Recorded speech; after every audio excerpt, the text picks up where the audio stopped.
নানান ভাবে হুমকি দেওয়ার চেষ্টা হচ্ছে। আমি হুমকিতে এতটুকু টলার মানুষ। আমরা অতীতে দেখেছি সরাইল আশুগঞ্জের এমপি সদরকে আব্বা ডাইকা চলে। আপনারা কি সদরকে বাপ ডাকা এমপি চান?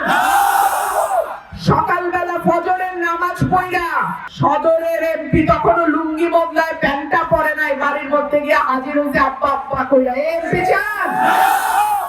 ব্রাহ্মণবাড়িয়া ঢুকতে হলে আশুগঞ্জে পা দিয়া ঢুকতে হয়।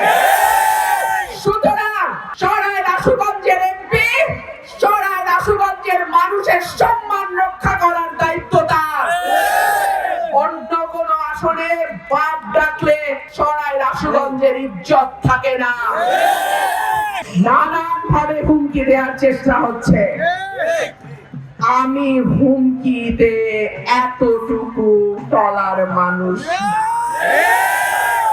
আমি কাউকে হুমকি দেই না, তবে ভবিষ্যৎ হোক নিরাপদ, বিনিয়োগ হোক বিশ্বস্ত, আর আমার পছন্দ সল্ট বে।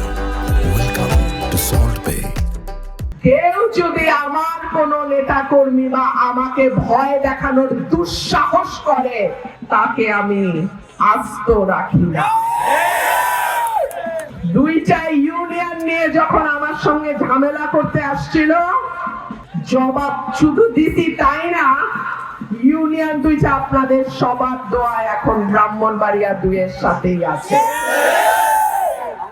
আমি যা বলি আল্লাহর হুকুমে আমি ততটুকুই করি।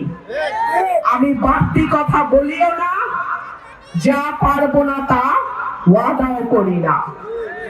সুতরাং সরাইল এবং আশুগঞ্জকে বাংলাদেশের মডেল উপজেলা করা, আশুগঞ্জকে আরো বেশি ব্যবসা বান্ধব করা, আশুগঞ্জের মাটিতে নতুন নতুন বিনিয়োগ আনা, বিনিয়োগে উৎসাহিত করা, বিদেশিদের সঙ্গে আলোচনা করে কিভাবে এই এলাকায় আরো বেশি বিনিয়োগ আনা যায় সেইটা দেখা। ইনশাআল্লাহ আপনাদের সমর্থন যদি থাকে আমি সেটা করে দেখাবো ইনশাআল্লাহ। কি নাই আমাদের? গ্যাস আছে, সার কারখানা আছে, বিদ্যুৎ কারখানা আছে, চারুকল আছে, ফ্যাক্টরি আছে। আল্লাহ যদি আমাকে আপনাদের দোয়া এমপি নির্বাচিত করে, আমার ব্যবসায়ী ভাইদের কাছে আমি ওয়াদা করছি এই এলাকাকে আমি আরো বেশি ব্যবসা বান্ধব করে তুলব। আশুগঞ্জে কেবল বাণিজ্যিক নগরী তাই নয়, আশুগঞ্জ বন্দর।